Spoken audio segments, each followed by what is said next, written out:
RSSന്റെ വിട്ടുവീഴ്ചയില്ലാത്ത നിലപാടാണ് കുമ്മനം രാജശേഖരന്റെ തിരിച്ചുവരവിന് കാരണം. BJP ദേശീയ നേതൃത്വത്തിന് താൽപര്യമില്ലാതിരുന്നിട്ടുകൂടി വഴങ്ങേണ്ടി വന്നത് ഈ സമ്മർദ്ദം മൂലമാണ്. തിരഞ്ഞെടുപ്പിൽ മത്സരിപ്പിക്കുക എന്നതിലുപരി മുതിർന്ന പ്രചാരകനെ സംസ്ഥാനത്തേക്ക് തിരിച്ചെത്തിക്കുക എന്നതായിരുന്നു RSSന്റെ ആവശ്യം. ശബരിമല വിഷയത്തിലാണ് RSS കുമ്മനം രാജശേഖരന്റെ അഭാവം ശരിക്കും അറിഞ്ഞത്.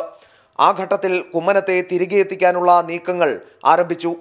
ഡൽഹിയിൽ അയ്യപ്പ സേവാ സമാജം സംഘടിപ്പിച്ച പരിപാടിയിൽ മുതിർന്ന RSS നേതാവ് S. സേതുമാധവന്റെ നേതൃത്വത്തിൽ പ്രാരംഭ ചർച്ചകൾ നടന്നു.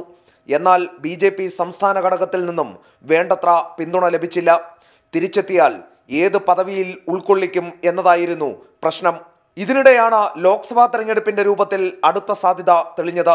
തിരുവനന്തപുരത്ത് സ്ഥാനാർത്ഥിയായി കുമ്മനത്തെ നിർദ്ദേശിക്കുകയും അതിലൂടെ കേരളത്തിലെത്തിക്കാനും RSS നീക്കം ശക്തമാക്കി. സംഘടനാ സെക്രട്ടറി M. ഗണേശിനെ ഇതിനായി ചുമതലപ്പെടുത്തിയെങ്കിലും ശ്രീധരൻപിള്ളയും മുരളീധര പക്ഷവും അയഞ്ഞ നിലപാടെടുത്തു.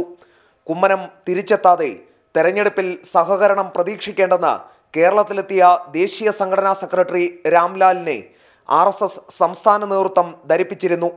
പിന്നാലെ പാലക്കാട് അമിത്ഷാ എത്തിയപ്പോൾ RSS സംഘം നേരിട്ടെത്തി ആവശ്യം ശക്തമായി ഉന്നയിക്കുകയും ചെയ്തു.